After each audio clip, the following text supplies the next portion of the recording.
ये एक बहुत बड़ी उपलब्धि होगी, क्योंकि टोटली लोकोमोटिव इंजन जो है वो कहीं ना कहीं इलेक्ट्रिसिटी पर अगर डिपेंड करता है तो ये पर्यावरण अनुकूल होगा, कार्बन उत्सर्जन में कमी आई। आप देख सकते हैं इस लोकोमोटिव यूनिट का दौरा करते हुए प्रधानमंत्री नजर आ रहे हैं। तमाम तरह की जो निटिग्रिटीज हैं उसको समझने की कोशिश।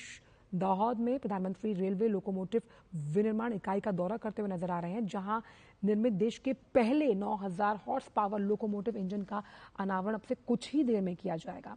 और इस इकाई की स्थापना अगर की जाए, यानी कि जो 20,000 करोड़ रुपए के निवेश में की गई, और ट्रिपल पी मॉडल यानी कि पब्लिक प्राइवेट पार्टनरशिप। देखिए यहाँ इस लोकोमोटिव इंजन की सीट पर बैठ के समझने की कोशिश कर रहे हैं प्रधानमंत्री कि आखिरकार ये लोकोमोटिव इंजन कैसे भारत के मेक इन इंडिया अभियान को गति देता हुआ, तमाम जो इसके मापदंड हैं जो कि पर्यावरण अनुकूल है, रेलवे के लिए युगांतकारी बदलाव के तौर पर रहेंगे। क्योंकि 9000 HP 6 एक्सेल इलेक्ट्रिक इंजन की औसत गति अगर हम माने, मतलब अमूमन समझें, तो 75 किलोमीटर प्रति घंटे के रफ्तार के साथ होगी।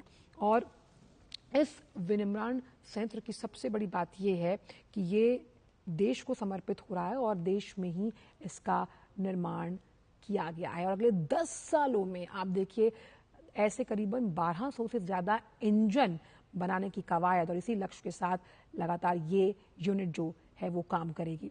हालांकि ये जो पूरा लोकोमोटिव इंजन, इसकी सबसे बड़ी खासियत ये है कि ये 4600 टन के कार्गो को ढोने की क्षमता रखता है। और इंजन में पहली बार चालक के लिए यहाँ पर जो है टॉयलेट्स की सुविधा भी है, और दुर्घटना से बचने के लिए इंजन में कवर सिस्टम पहले से ही लगाए गए हैं।